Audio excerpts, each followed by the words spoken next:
There have been so many new leaks and rumors for the iPhone 15 lately, new color options, new features that Apple is adding, limitations on USB-C, that I wanted to make a new video with some exclusive renders by myself and Concept Central to show you the latest. So let's jump into it. Okay, first up, we've gotten information about the new colors coming to the 15 series this year, according to a new report from our friends over at 9 to 5 Mac. First of all, showcasing that a new cherry red color is going to be the flagship option on the 15 Pro. And somehow they even got the exact color hex code, so we know like the exact shade it's going to be. It's not bright, it's not punchy, it's very subtle and muted, similar to the purple that we got on the 14 Pro, which I actually think suits the new titanium design extremely well. I mean, based on what Apple has done in the past for the Pros, this just 100% feels right. But if you want something brighter, more punchy, Apple's got new colors coming to the 15s as well. There's going to be a new blue and a way brighter pink. This is going to be the first time pink is back since the iPhone 13, and also the first time we've gotten a real pink. Before, the 13 is just me. Like, look at my hand compared to the 13 pink.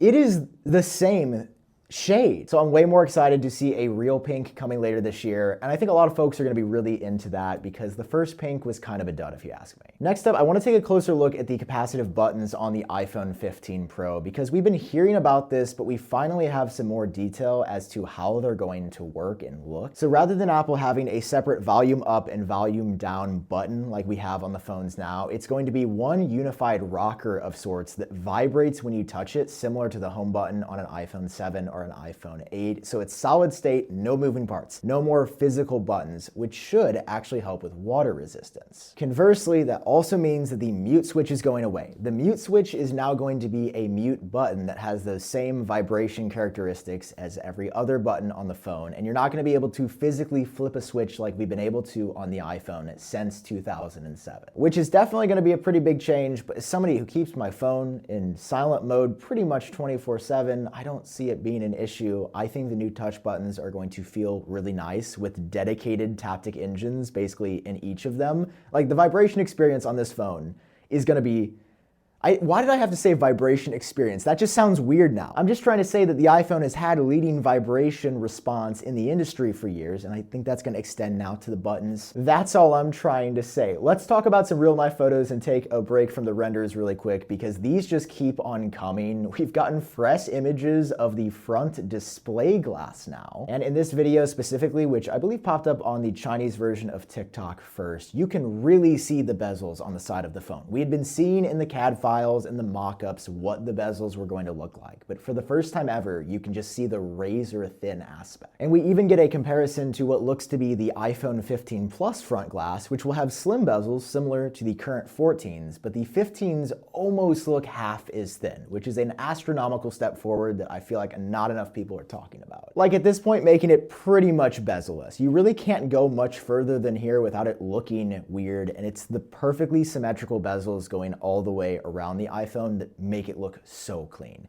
So it's cool to see that in a photo and video for the first time. The bezels are not the only upgrade happening to the screens on the 15s though. According to Economic Daily News, Apple is also working to make them more power efficient, which in turn could increase battery life. Actually, to clarify here, it's not the screen getting more power efficient, it's the OLED display driver chip that's going all the way from 40 nanometers down to 28, which is a huge advancement on power efficiency anytime you're going down in nanometers. I don't think this is going to have a huge effect considering this is a somewhat small component of the phone. But this is on top of other battery life improvements we've heard, and it seems like Apple realized after the battery struggles on the 14 Pro that they really needed to step it up for the 15, and that's why we're hearing about so many small improvements, including better battery life in general for the 15s. Next up, we do not have a lot of information yet about the microphones on the iPhone 15, but I do have a lot to tell you about today's sponsor, which is the Ankerwork M650 wireless microphone that I've been wearing throughout the video. This all-new wireless microphone system features not only dual-channel wireless recording, it also gives you voice shield noise reduction technology, which accurately eliminates noise and immediately identifies and locates the human voice, offering 3D lossless sound. To make it your own, there are 6 unique and colorful colorful options to change the cover to, which can add a shiny layer on top to make the microphone really glisten when you're using it. The most important part of a wireless mic though is making sure the sound gets from here to the receiver, and that's why this features the self-developed TrueLink wireless technology with LC3 Plus covering 656 feet of wireless transmission. It's such a great all-in-one design, and it even comes with USB-C and Lightning attachments, so if you want to, you can record directly into your phone. And these adapters, along with the receiver and both microphones, all fit perfectly in this really nice charging case. Connected with one USB-C cable, it charges everything. Guys, this is the all-new Anchorwork M650 microphone system. It's available now. Check out the link down below. All right, now back to the iPhone 15. Probably the weirdest display rumor I've heard recently though for the 15s is that the screen size on the 15 would be bigger than the 15 Pro. Apparently in the CAD files, it's increasing from 6.1 to 6.2 inches. But that doesn't make any sense, and I have a feeling it's maybe either an outdated CAD file thing or just some dimension being measured incorrectly. I don't see Apple increasing the screen size on the standard models to be bigger than the Pros. That just doesn't add up in my head. And the fact that while CAD files, again, give us that overview look of the iPhone 15 Plus, they don't give us the exact final design. So if you're seeing 6.2 inches for the standard 15, I'm just a bit skeptical. What I am not skeptical of is Apple's ability to monetize USB-C. We've been talking about this coming to the iPhone. It is 100% confirmed. It is 1 billion% happening this year. But the question has been, if Apple makes money off of Lightning, and that's been their proprietary thing, why are they just giving that up? Why are they just gonna give us USB-C? Well, now we know the answer. According to Shrimp Apple Pro, who has been the #1 source for iPhone 15 info, he says that Apple is working on USB-C cables and accessories with made for iPhone certification, which means that to get the fastest USB-C speeds and the full use